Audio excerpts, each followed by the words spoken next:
look so quiet. Hmm? You look so quiet.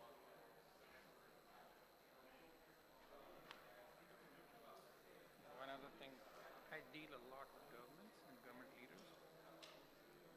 One of the things I've learned is keep your mouth shut till you're required to say something. That way they listen more to you.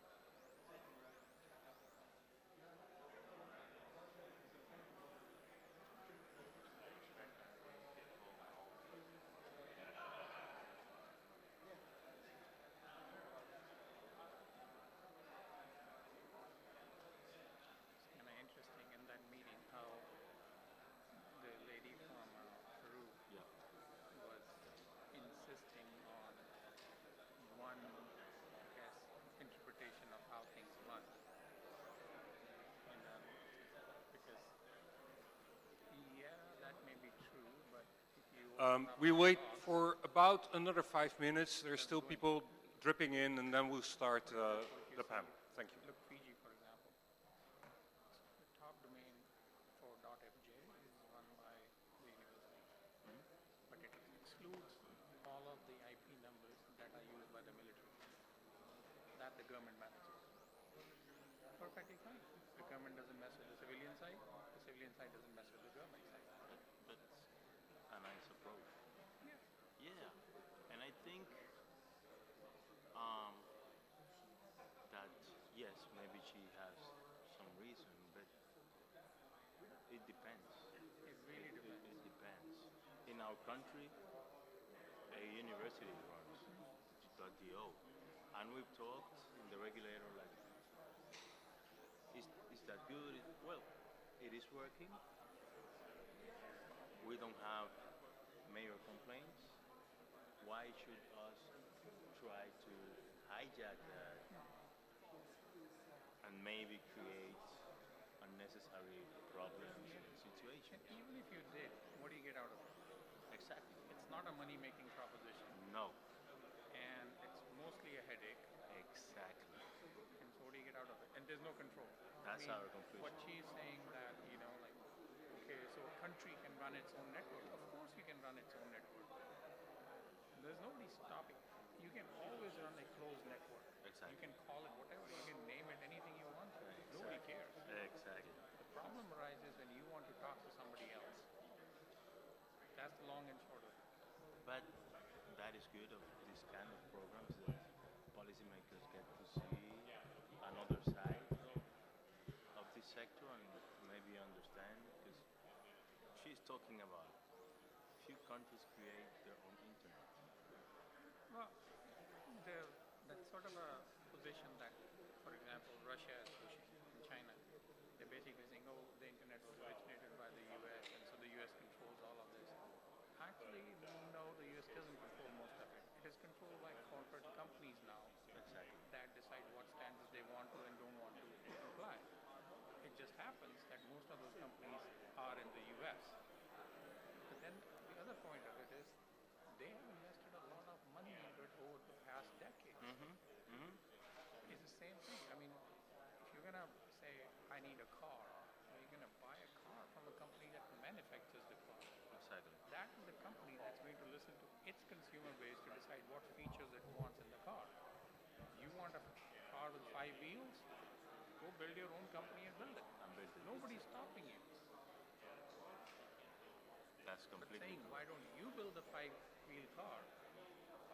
Because I don't want to. Exactly. I totally agree with that. I mean, and this whole thing, like countries run this. Okay, look at Milnet, in the US, or you look at all of the military networks. They are run independently. Why? Because they're not connected to anything. They can have any naming conventions they want. They can do whatever they want to. But it's when you want to talk to the rest of the world, that's when the problem arises. Yes. Exactly.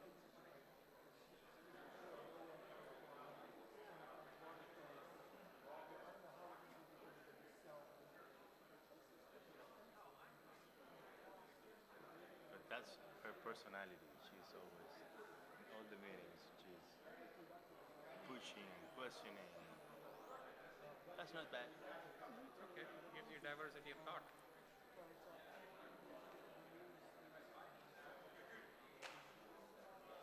So, ladies and gentlemen,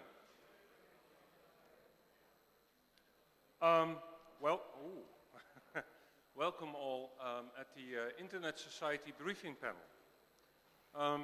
The Internet Society briefing panels are a way for the Internet Society to inform itself about things that are of its interest and inform its community about things that are of its interest. We organize them when we think we have a topic of interest here at the IETF. But this is not an IETF session. You just, when you stepped into this room, you stepped out of the IETF, so the note well doesn't apply and so on and so forth. I think that's important to know. We're not doing protocol engineering work here. So the Internet Society works on the intersection between technology, policy, and development, development of human capacities.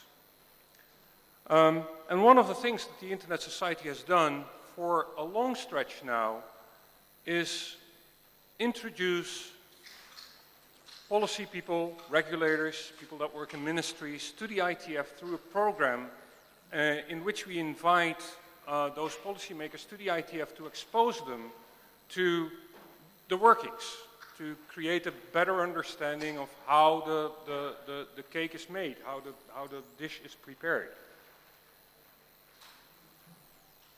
Since the internet has such an impact on our public lives, our economic prosperity, our social interaction, obviously the internet as a whole has become the interest of public policy.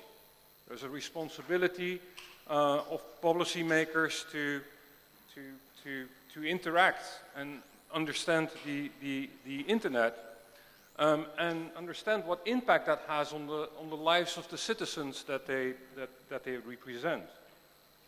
So public policymakers have also come to the IETF and asked them questions like, what can you do with respect to this transition of the classic old telephone system to voice over IP systems, and that led to working groups like ECRIT.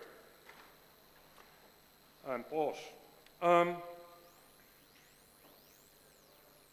So what we thought we would do is have a little bit of a discussion about the interaction between public policy people and the IETF in the context of a wider audience than just a set of people that are involved in the public policy program, and try to understand how that interaction works, what the mutual expectations are. So we've set up a panel with a number of policymakers that are from the region. I'll let them introduce them to you shortly.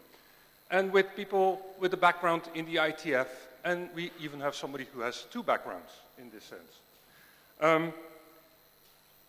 The rules of engagement here are that these people come with their background, but they speak on personal title.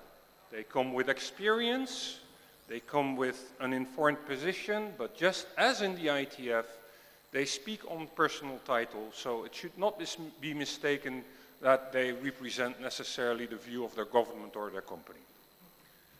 And with that, I would like to ask the panelists, starting with Dilawar here, to introduce themselves. Good afternoon, everybody. My name is Dilawar Grewal. I'm a vice president at the University of South Pacific, which runs one of the largest networks in the South Pacific.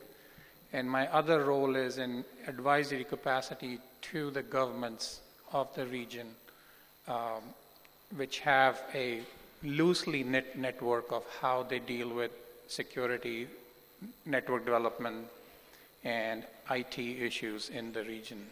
So it's called CROP, which is Council of Regional Organizations of the Pacific, includes the governments, the donors, and also the private sector. So we lead the IT working group in that region. Thank you. Thank you. Nelson, please. Good afternoon, everyone. My name is Nelson Guillen. I come from the Dominican Institute of Telecommunications. Indotel, it's the regulator in the Dominican Republic. I've been there for 13 years now. I now work at the Directive Council. We mostly make every decision, administrative and regulatory. But I have a technical background. I'm a telecom engineer, so that's pretty much it. Raúl? Hello, everyone. Well, my name is Raúl Lascano. I'm electrical engineer, and I'm working in the Chilean regulator. The name is Subtel.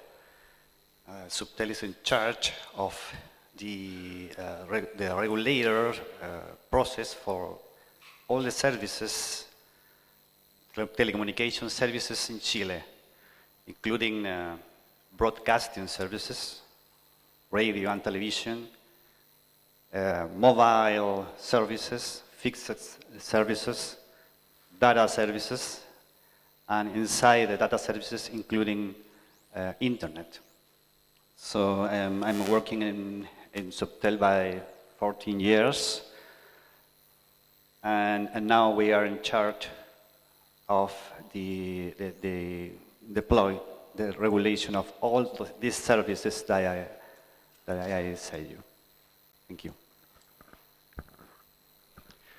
Good afternoon. I'm Tim Polk. I actually work at the U.S. Office of Science and Technology Policy. I have for the last 3 years. At OSTP, we do policy for science and science for policy. For the policy for science is advising on what kind of policies will support the development of science and technology areas. And then in the second role that we do when we say policy for science, it's science for policy. It's trying to make sure that the policies and regulations that people offer or propose are founded on good science rather than the idea that the earth is flat. And so that sort of is our twin roles. Before I spent time at Office of Science and Technology Policy, I spent the previous 15 years mainly working here in the IETF for the U.S. Department of Commerce, working on security areas. Hi, I'm Fred Baker. I work for a small company named Cisco Systems. You may have heard of us. And when I'm not working on IETF things or writing white papers for Cisco and writing specifications within Cisco, one of the things that I do is represent Cisco in the Broadband Internet Technology Advisory Group, which is a group of companies that write educational material for regulators in dealing with policy questions. Thank you. So, broad panel, I would say, with various backgrounds, some in engineering, some in the ITF. I'm happy that you're all here. I want to just do a small raise of hands, because I know that there are a number of people with a policy background in this room.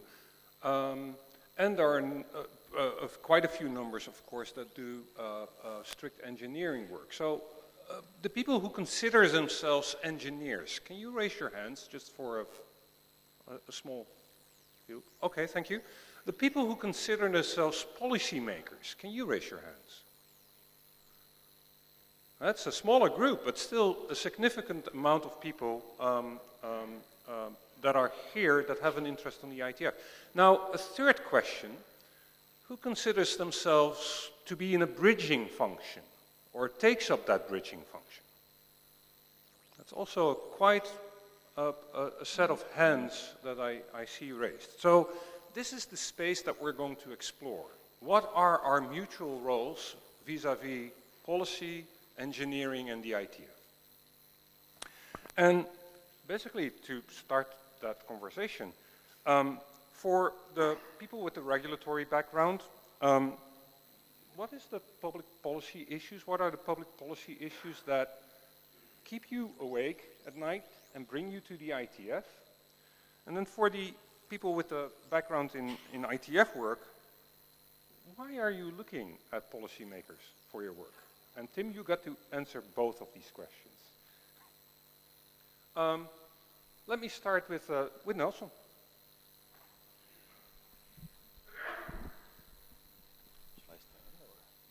Yeah, it's easier to stand up so that everybody knows who's speaking. Well, as policymakers, we have a wide variety of functions. Mainly, we basically want to use technology to make people's life better. That's our main job. And also, we have specific subjects that makes the IETF of interest for us, besides the fundamental and significant work you do to make a better and open and stable internet.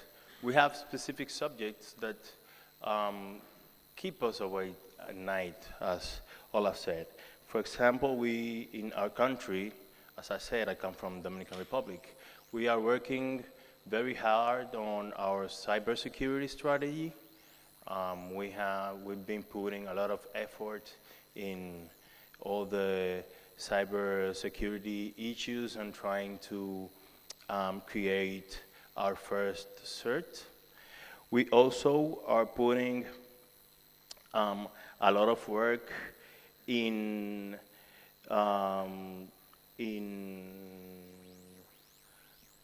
making the internet better for the people in sense of the user experience. That means the quality of service. We have updated lately our quality regulation, but we only did it in the telephone service size because we still don't feel like we have all the tools to know what to measure and how to measure it in terms of the internet service. That is another issue that it's very significant for us, because we have to rely in the reports of the quality levels that the companies send to us, and we don't have our own reports to compare with the company levels. So in the end, we do not have the certain information to defend the user rights to receive the quality level that they have contracted with the company. So internet service measurements and how to measure, what's the best tool and everything. And another issue that I know it is not in the field of action of the IETF, but I think it's worth to mention, is the child abuse on the internet. We've been having a lot of cases of child abuse on the net, and we are also working in that issue. Thank you. Delaware? I ride many boats or horses, whatever you want to call it. So the regulators come sort of in between the infrastructure and the end user experience. Whether you look at cell phone penetration or you look at accessibility of broadband to end users or economic development, which the politicians and the governments are usually interested in, on one end, you have the end product. What is being made available to the end user and how are they getting it? The regulators use that basically to say, okay, what regulations should be in place, what policy should be in place to maximize it. IETF, as I see, the role is to provide the base technology development. Where is this thing going in the next few years, few decades, centuries? In the middle of all of this is a translation from a truly technical side of things to a policy-driven, regulation-driven market environment that in the end will provide a user experience. I'm an engineer. Most engineers in the room do not actually, at the risk of getting beaten up, don't actually think how policymakers would interpret the technology that they are putting forward. I'll give you an example. You can bring submarine cable to an island nation, and you can have the regulators in place to provide an open market environment. And then you can have government or private sector initiatives to provide use to the end users. Somewhere in between, the very first step is forgotten. Whose electronics and optics gets put at the landing station, and how is that controlled? It is the technology people will say, well, we have the technology, do whatever you want to do. The regulators will say, well, not my problem, we haven't gotten it yet. The end users say, I don't even know about it.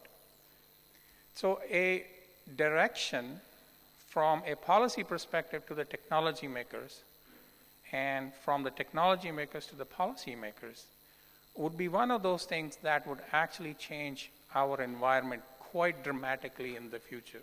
And that is the kind of bridge I think we should try and build between what IETF does and what policymakers do. Because right now there's no connection. I'll give an example of Fiji. We have broadband, we have gigabit connections coming. Southern Cross brings fiber to the country. The landing station is controlled by Fintel, and it charges the traffic in and out of the country for a 20 centimeter cable by the megabit. Now the regulators don't touch it because it's not about markets within the country. The technology people don't touch it because that's not their problem. And yet, think about the end user experience, whether it's a university with a research network or whether it is commercial trying to set up a call center. Everything has to go through this pipeline, a bottleneck, where you have to pay through the nose. Whose problem is it? I'm hoping it is everybody's.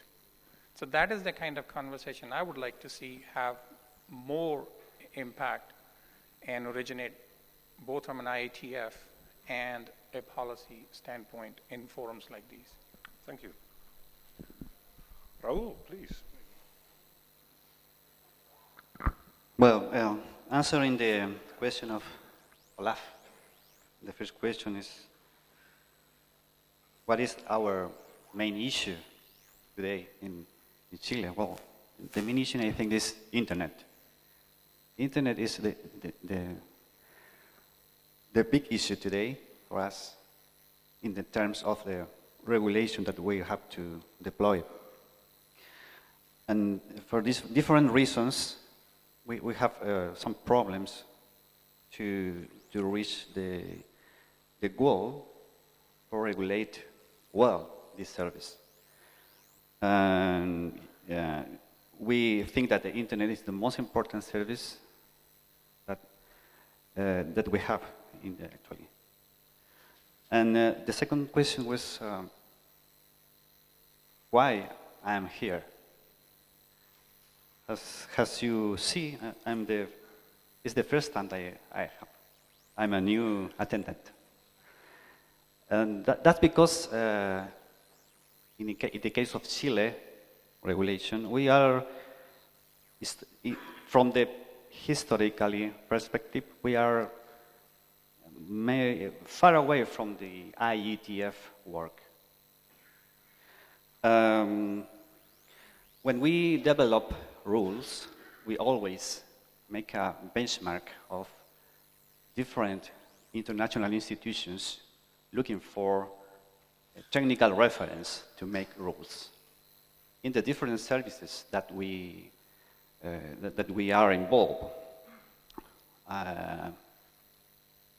one of these services is internet today, but others are mobile and fixed networks and broadcasting. And we look always in ITU, for example, IEEE, ETSI are our reference. But of course, IETF is our reference too. But for different reasons, IETF is far away from others.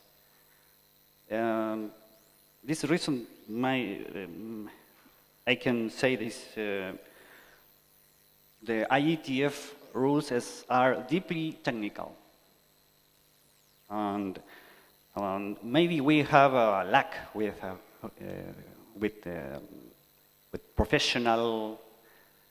technical professional that can analyze in deep these rules. And of course, the question for the community is, how can you help us to be more near of IETF? To analyze, to participate more in this development, you know, because, how I said before, internet is a more important service for us today, and IETF, of course, is one of the more important community to develop rules in internet, you know. So this is my question for you. How can you help us? Considering our lack of technical professionals, we always have a lack of budget, etc. Thank you. Tim, yeah, logical progression. So my role in policy is a little different because I'm not a regulator. I'm interested in the R&D funding, the workforce development, the infrastructure that needs to be in place to support a technology area. And cybersecurity for the internet is one of those areas that I work in. From that point of view, I think our basic policy driver is that we see the internet as an extremely important platform for promoting innovation, for economic competitiveness, and for the free exchange of ideas. So that is a core thing, is that the internet is a good thing, and we want to see it grow, and we want to see it grow not only in the US, but elsewhere. However, we also see that cybersecurity issues are a threat to the benefits that we believe the internet has to offer. If we are not able to protect people who are using the internet for those, to transact business, to share ideas, to do new innovations, then that becomes a loss to all of us. And so that is really a core piece. Within that, as a policy space, we recognize that we don't have a corner on all of the good ideas that are out there. And so that's one of the reasons that we favor multi-stakeholder organizations, particularly for standards development, and that's why we have been long so involved in the IETF. So we believe that US companies and others will do better if the cybersecurity standards that they are using are internationally accepted, so that we can use the same techniques in different countries. So that's one piece of the policy things, and we look to the IETF to continue to be the kind of organization where businesses, governments, civil society, and yes, policy people can come in, share the ideas, and end up with the best standards possible. From a technologist's point of view, in my years in the IETF, because I always see the IETF's responsibility as delivering the best technical standards to support the broadest range of policy options. Not all policies in all countries are going to be the same. We certainly have, we would support we want to reduce the cost and provide greater access, but we recognize that those things are going to be applied differently in different places. We, when I wear my IETF technologist hat, we need to provide those kinds of options. The last thing I'll say at this point is, as a guy who used to be a tech guy, now is a policy guy, and probably in about a year will be a tech guy again, the big challenge that I really see here is for us to find ways to develop cybersecurity standards that will be almost self-motivated to be implemented. One of the great things, quick aside, I will give up the mic in a second, people are always saying, well, do we need a new internet? Do Internet 2.0? And I always tell them, the new internet is being developed every day. It's evolving all of the time. And the internet has shown a terrific capacity to evolve to handle capacity issues, addressing issues. You know, we should have run out of addresses a long time ago. The problem is that somehow we have not been able to make those same pieces happen with cybersecurity. We have the standards that are out there that if we know that if everyone implemented them, the internet would be a better place. The challenge that I see in my policy role is figuring out how to motivate adoption and deployment of those. Some pieces we're going to be able to do as policymakers. Some pieces we're going to need help from the tech community. And so I'll stop at that point. So, okay. My interest and involvement in the intersection of technology and policy is really a question of difference of expertise. Certainly I've heard of the internet and helped develop some of the technologies that are in it. I understand them pretty well. When I go talk with FCC or with various governments or whatever, I'm not talking with people that are not expert. I'm talking with people that don't have my expertise. They have different expertise. So at the FCC, often I'm talking with economists, and they're asking me questions that, frankly, I have no idea what the answer is. What is going to be the economic impact of this change? I don't know. I'm not an economist. But I can talk with them about the technology, and we can have that kind of discussion.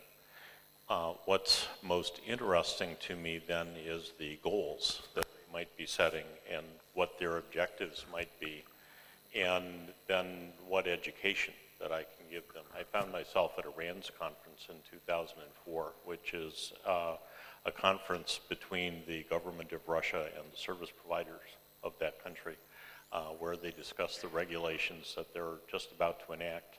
And I found myself on a panel that was being run by the Colonel General who ran Department K, which is cybersecurity. And trying very hard to figure out why I was there and what question I was being asked. And all they would tell me was that it was about security. Turned out that his fundamental question was, how do I control the internet like the Chinese and the Israeli do? It was literally the question he was asking. And well, my first question then was, do they actually control? I'm not sure they do. But so we were talking about something very specific to his world, and the goals that he had, that frankly I don't share. And where, what is the direction that I would send him, and how might that go? I found myself at one point talking with the UN allocated task force, who asked me, could you please just kind of look at the bits that are going by on the wire, identify the content is being promulgated by Al-Qaeda, and make it go away. How well have we done with pornography? I'm not sure I'm even capable of doing that. And so talking with them about what can be done, what can't be done, what might work, what might not work, and their goals.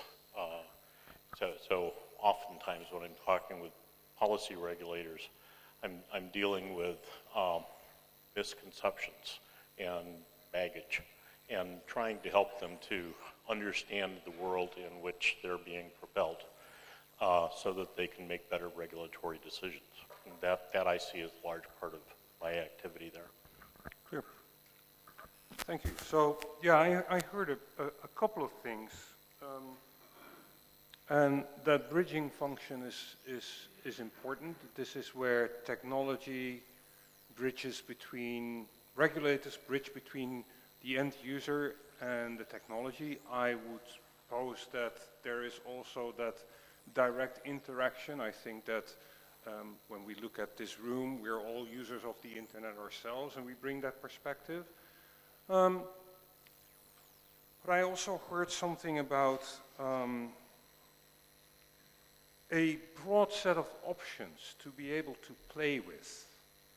And that resonates with something that I've read a long time ago in a paper by Dave Clark and his colleagues in SIGCOMM 2002, I believe, the tussle in cyberspace, which basically says, you know, if you design architecture and protocol, make sure that you design for an economic and a policy tussle so that that can play out in the market. That is a very was a technical architectural paper, but I think I've heard you talk about that. Could you comment on that? I think philosophically that's a very important point to take into consideration. I was once asked by a minister saying, why do you guys oppose so much building backdoors into systems that we can use? I said, we don't. You do. He said, what do you mean? I said, well, if we build a backdoor for you, what's it stopping somebody else from using the same backdoor? I'm sure you don't want that. He said, and his reply was, oh. And that was the end of the conversation. What that brings me to is that when you design protocols, when you design technology, the more it is based upon interoperability and open standards, better it is for the market situations to govern itself and drive it in a way which benefits more and more people. More restrictive things that are designed for a particular end user, say a government or a backdoor into building backdoors into things, the more restrictive they are, less opportunity we take from the environment to govern basically where that product will end up. Which means the control will end up with fewer and fewer hands, which is very contrary to what the internet is about, which is bringing knowledge, economic welfare to all, not just to some. So I think when technical people focus a little bit more on interoperability and open standards, they actually open up a whole lot of doors for regulators, for policymakers, for user advocates to come in and maintain that openness and provide more opportunity than the other way around. Is there somebody else in the panel who would like to respond to that? Somebody else who would like to respond to that? I will add one thing to that. I think that was a great summary of what we need to be doing, but I think that there's one other piece beyond, by doing open standards, you provide the platform for innovation as well at other layers. And if we do standards well in the IETF, we've shown that that kind of innovation happens. If standards are done poorly, they can become an inhibiting factor. And I think that that's a very important second piece, is to make sure that we are not the inhibiting factor. Right. So we already talked a little bit about the intersection of policy work and the IETF work. You talked about cybersecurity. You talked about quality of service. Nelson or Raul? Nelson. Raul, you talked about quality of service. Is that a conversation that you find you can have in the IETF, or do you find the work on the building blocks too challenging to have that interaction? There's a relatively open question. The ITF works on very fundamental building blocks here, and if you go to the working groups, often it's about, you know, the bits and the bytes and the details and things here. Do you have the feeling that you have the opportunity to bring your requirements to the ITF at a useful time? So a fairly open question, I think. Well, I think yes, and I think this might relate with all we've been talking about openness and the interaction between technology and policymaking, because I think in the end, the technical side and the policy side wants a better internet, and an internet that works for the best for all human beings. So I think it is good that policy makers get to know all this philosophy behind the creation of the protocols and the technology that supports the internet.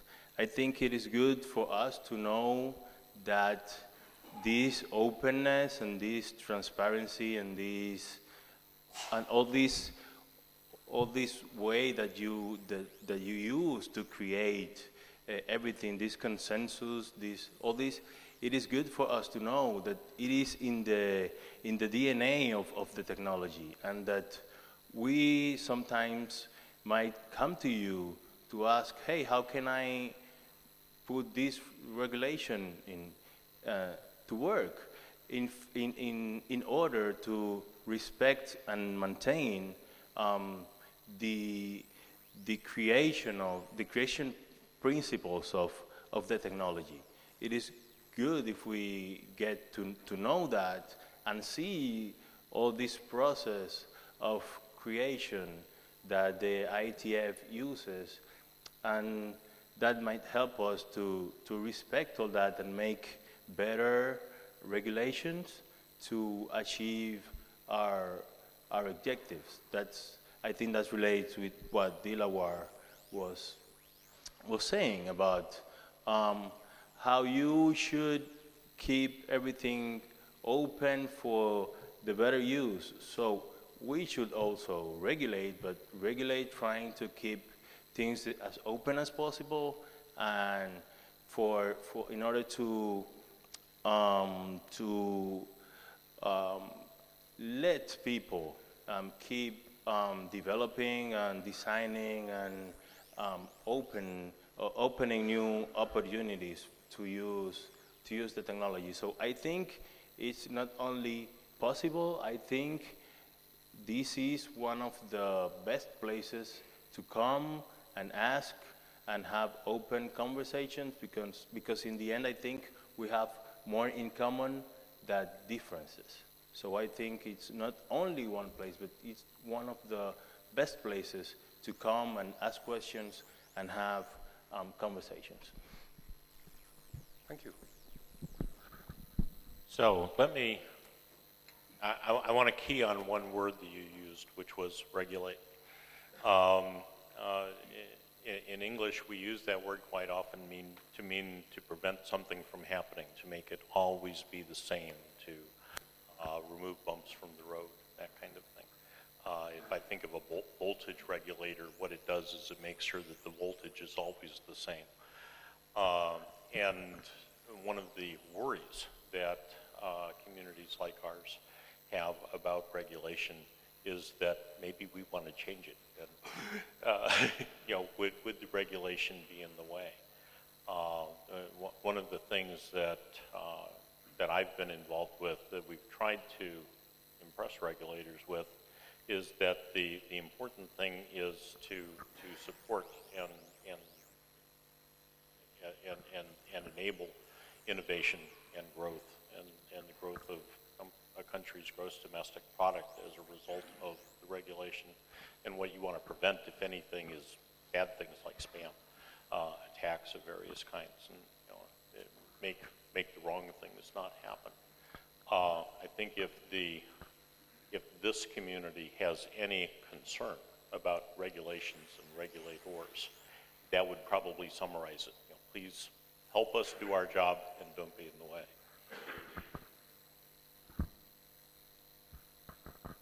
If I could add to that, I think that there's also a piece, and I completely agree with all of that, there's a piece that this community can do to work with the policymakers and educate them on what the art of the possible is and is not. Because often regulators have a completely different idea of what the internet is, how it works, and they would like to fit it into a very square box that really isn't there. It's not because they aren't well-intentioned, it's because they don't understand how it all works. And so there is a responsibility, they have a responsibility to get educated and make sure that they're developing regulations that actually do reflect the real state of the earth, that the world is not flat. But speaking with my IETF hat again on for a second, we have a responsibility to help those policymakers by understanding what can and can't be done, and then they can work within that framework for what is best in their country. Raul?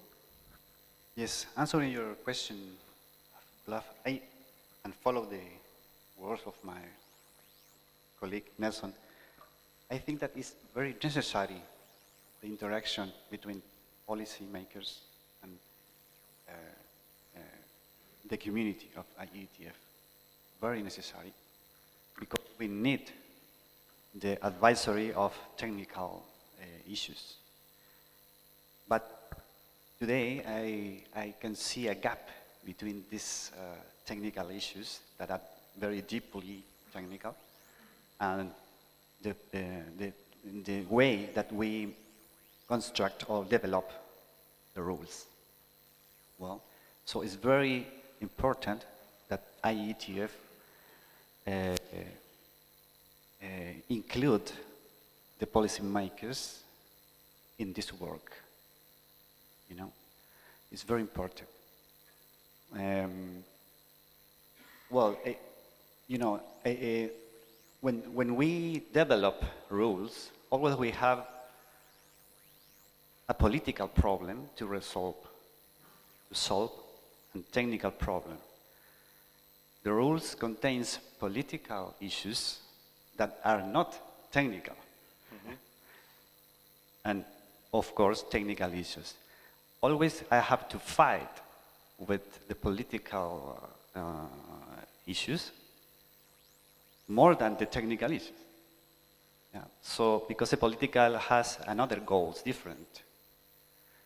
But if I have the advisory of a good technical community, I can do rules in the correct way.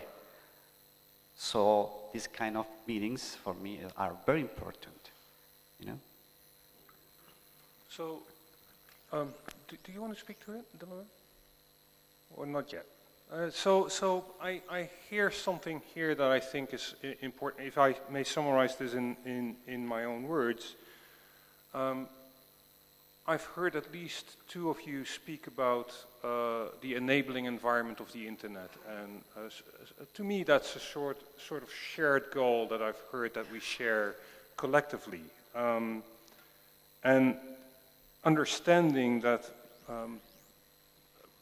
technologists and regulators can be allies in making the internet better is, I think, an important step in order to talk among each other. But I heard something different as well. Earlier, you were talking about the FCC setup, Fred, and Raul, you were talking just a minute ago, like, I'd like to have access to the knowledge, to the technical knowledge. Being somewhat of an engineer myself, I always think about scalability issues and centralization. And my question would be, do you have access to specialists with this background in internet technology in your local area that you can knock on the door and say, can you help me? I know that in some places there is, for instance, a very active Isoc chapter with good technologists.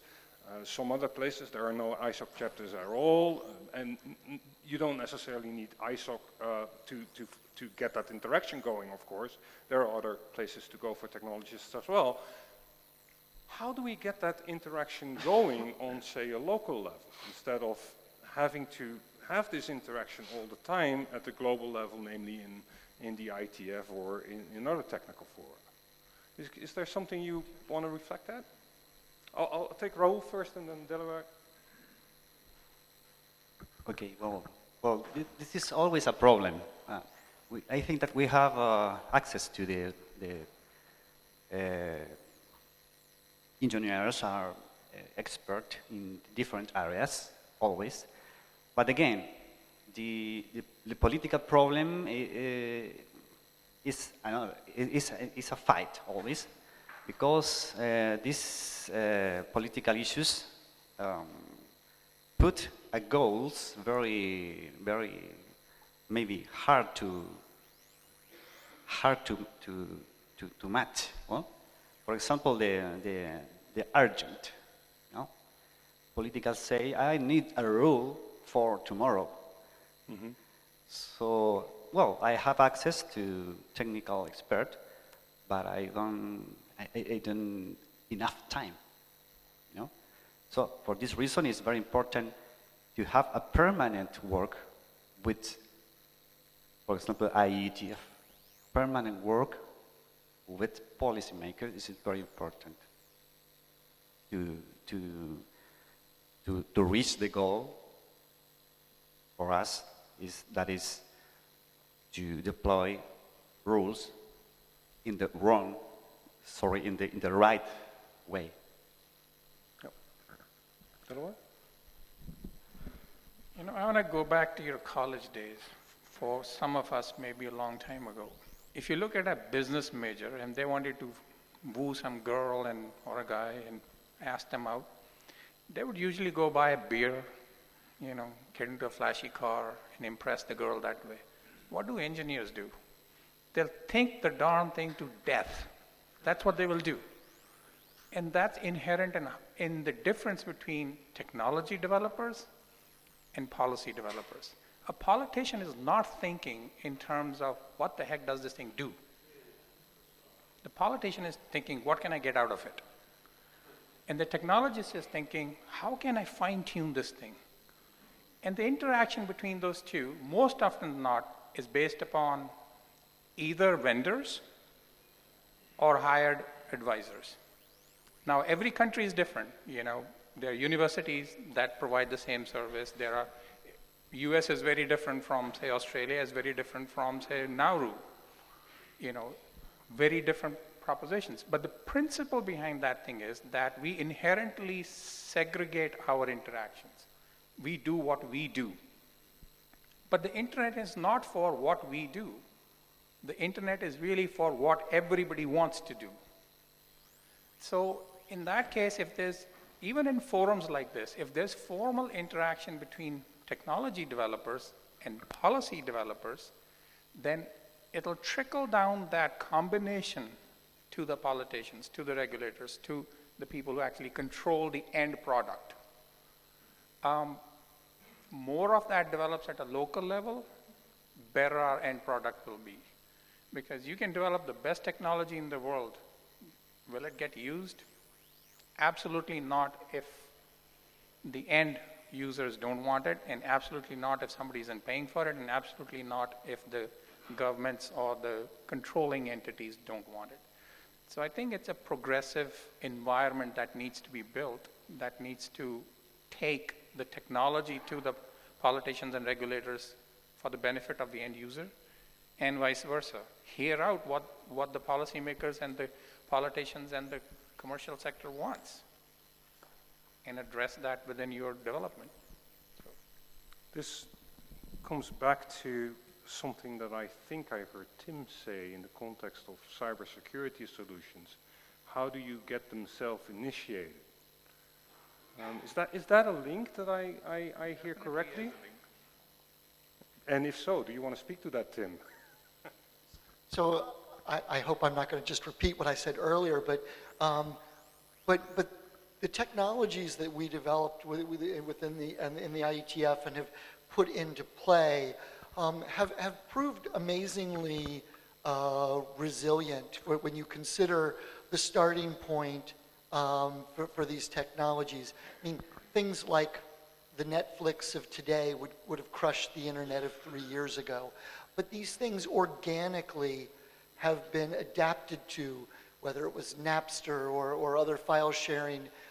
Things have changed over the years greatly in terms of what the internet has had demanded of it. And that has actually been something, that's one of the great successes. And much of that has happened simply by the fact that users wanted it and the policymakers permitted it, and then the people who operate and own the pieces of the internet actually went ahead and deployed it and met that need. Some of those places are like, you know, everybody wants their movie to run quickly. Some of the pieces that are more challenging are some of the other technologies like cybersecurity, where I think everyone agrees we would like a more secure internet. But actually making these things come to reality has proven pretty difficult. There are pieces out there like BCP38 that has been sitting there begging for people to implement it for a very long time. And I think we have to understand how we work together to actually engage and make some of those good outcomes happen. Because so far, I can't claim that we've succeeded.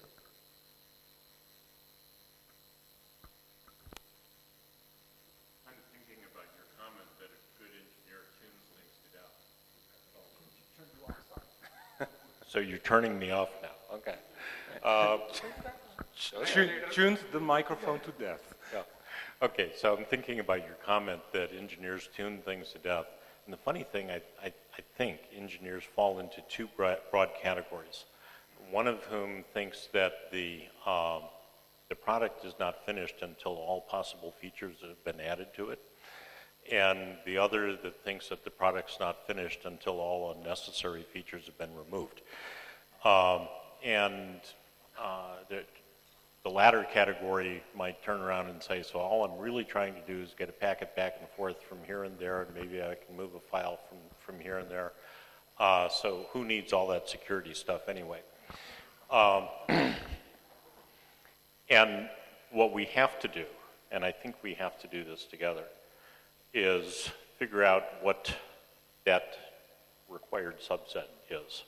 What the happy medium is that actually accomplishes the goal, is scalable and survivable. Thank you. So I'm looking at the clock. It's 35 past the hour. One of the things that we want to do is leave this room 5 minutes before the hour so that the next working group can start. We're not at the IETF here, we're just guests. We don't want to interfere with that work. So remember that when you leave the room, take your bags. We can dispose of them outside, but leave the room in a decent state. So that was the first thing that I wanted to inject before actually opening up the mics, because I think we have about 15 minutes now to have a conversation with all of you. And I see already some movement. If you would be so kind to state your name and then...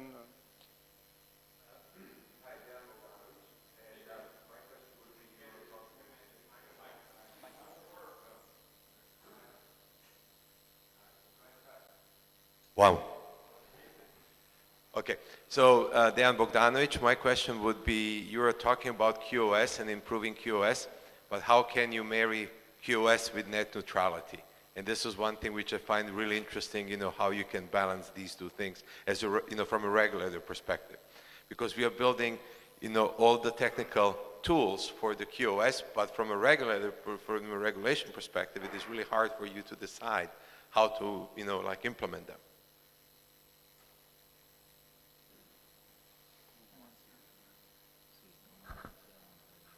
So, in talking with the FCC, which is the US regulator, the advice that that we have given them, that BitTag has given them, is that there's using QoS technologies in order to prevent communications, to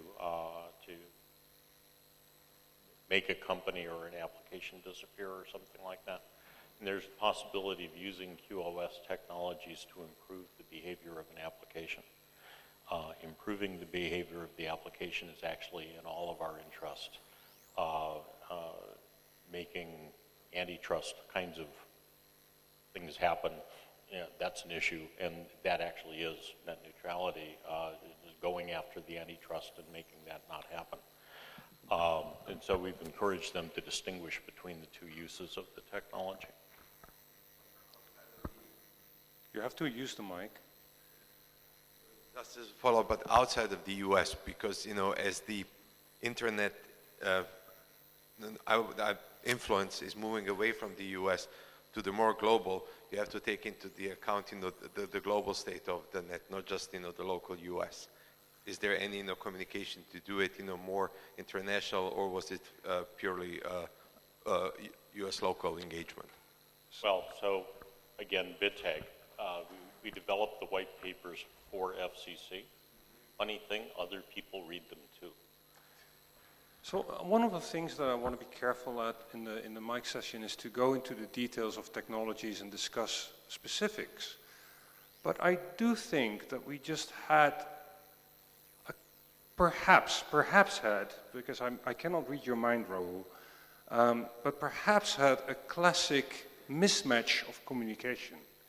Because it could well be, and I'm just wondering, I'm speculating, that Raoul was talking about quality of service in a completely different way. Namely, what is the uptime of domestic connections?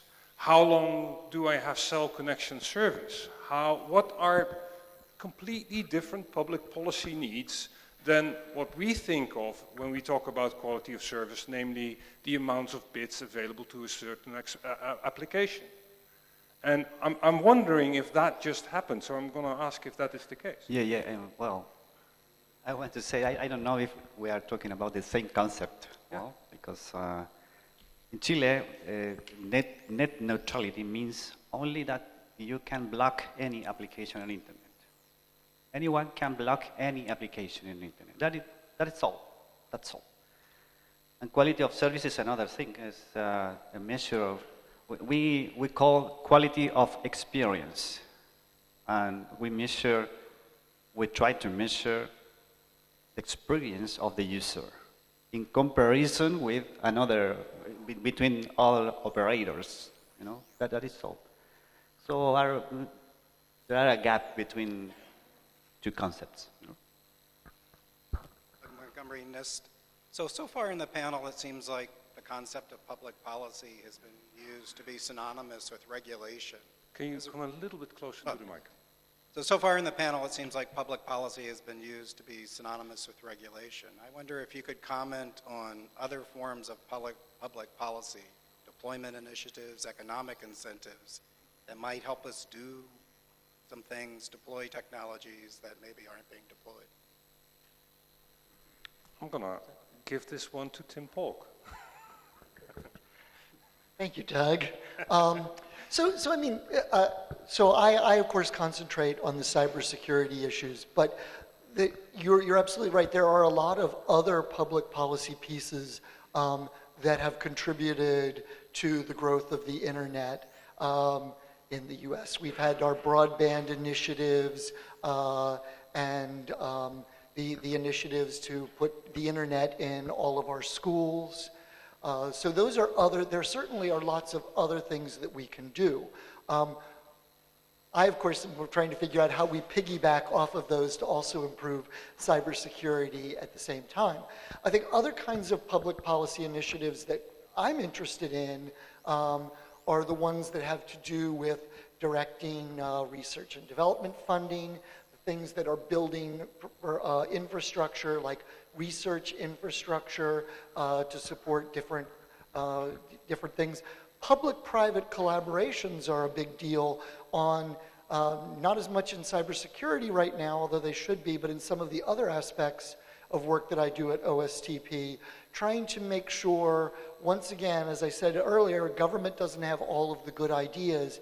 How do we form partnerships between government and other parts of society, whether it's business, whether it's civil society, whether it's academia, so that we are getting the advantage of the best of those different worlds. I'm not sure if I really answered your questions, but there's lots of things that we can do outside the space of regulation, and we do a lot of them, but regulation does actually, regulation is the place where this most tightly converges, I think. Thank you, Doug.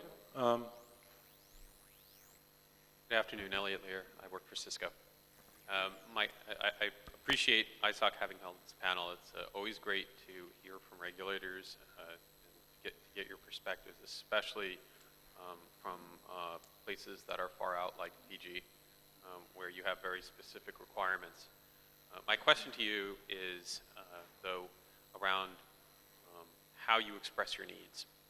And it ties back to something that Tim just said relating to public-private partnerships, which is how is it that we don't know the questions that you're even asking at this point, right? We have an hour here, but how is it that you express questions to the private sector such that you are heard at this point? And presumably the private sector needs to extend both within your jurisdictions and beyond. How do you do that today? I assume that. Oh.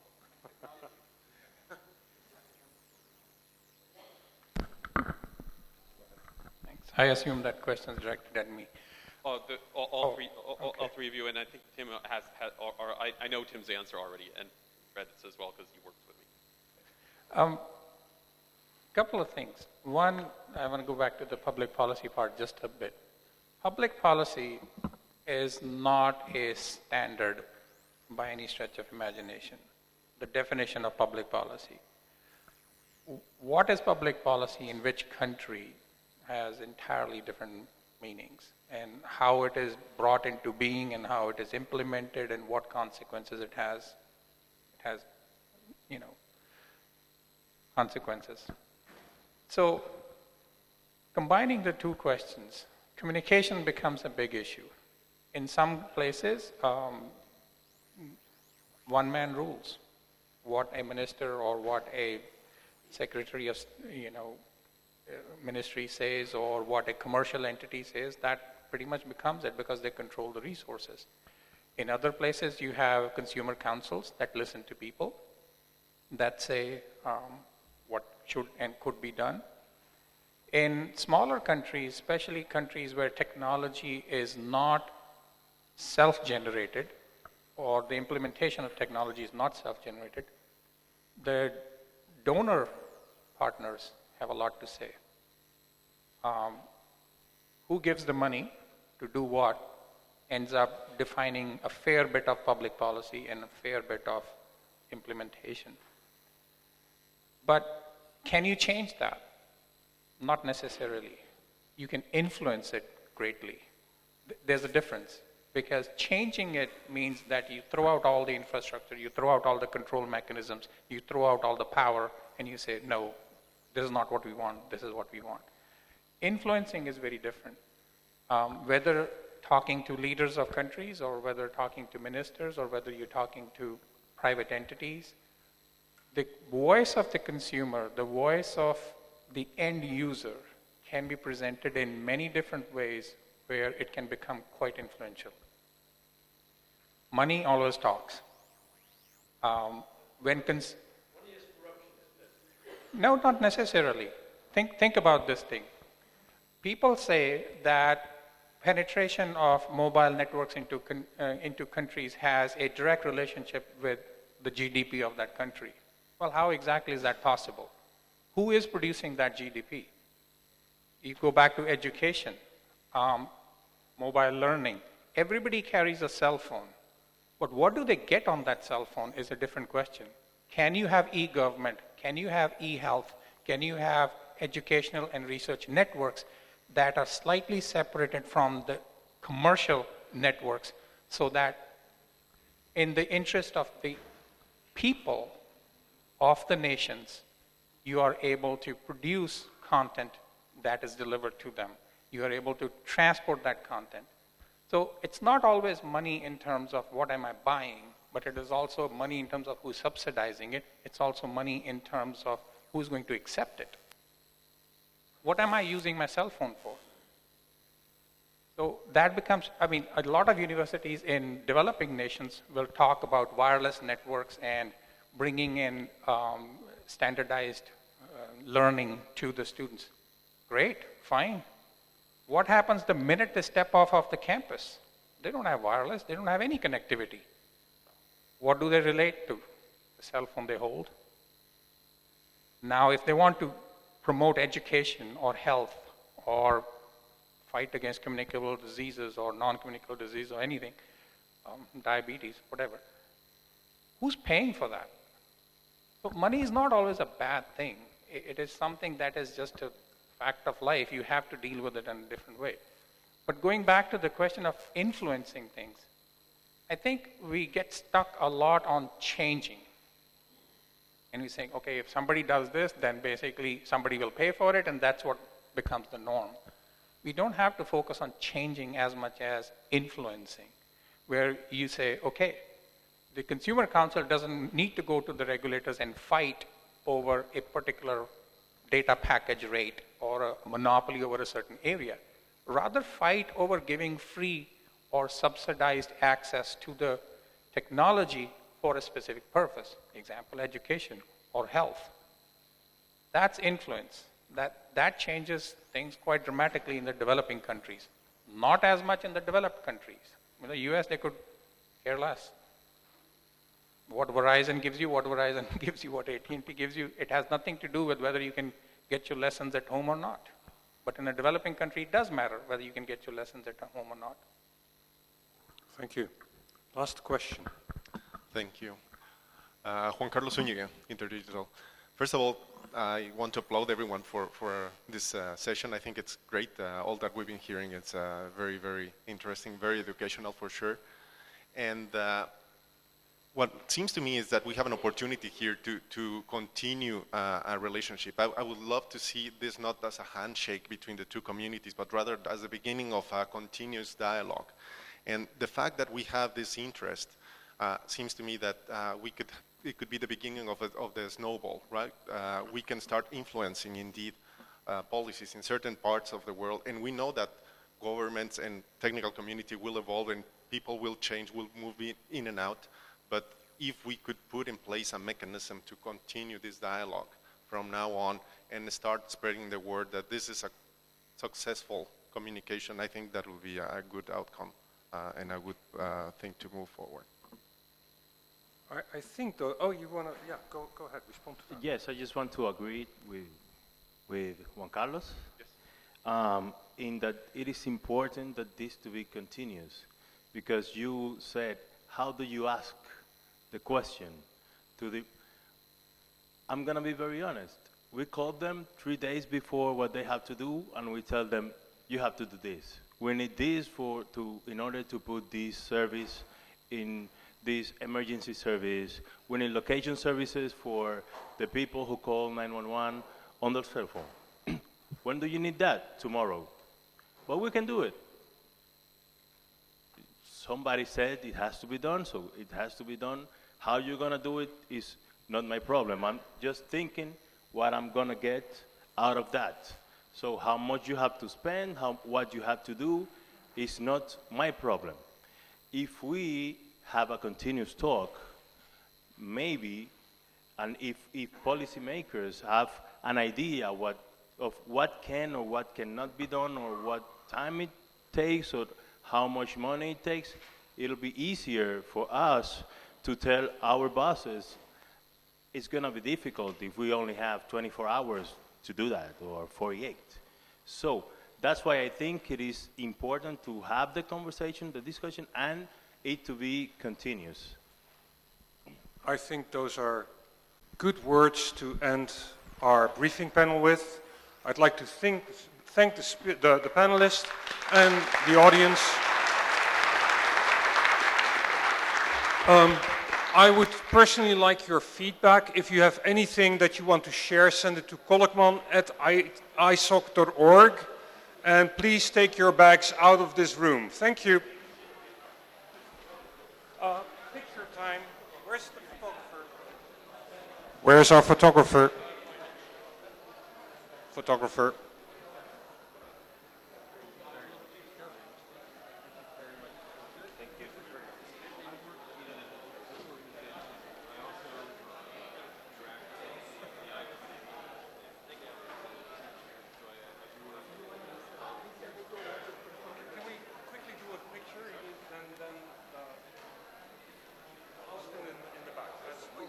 Yeah, around the table. Yeah.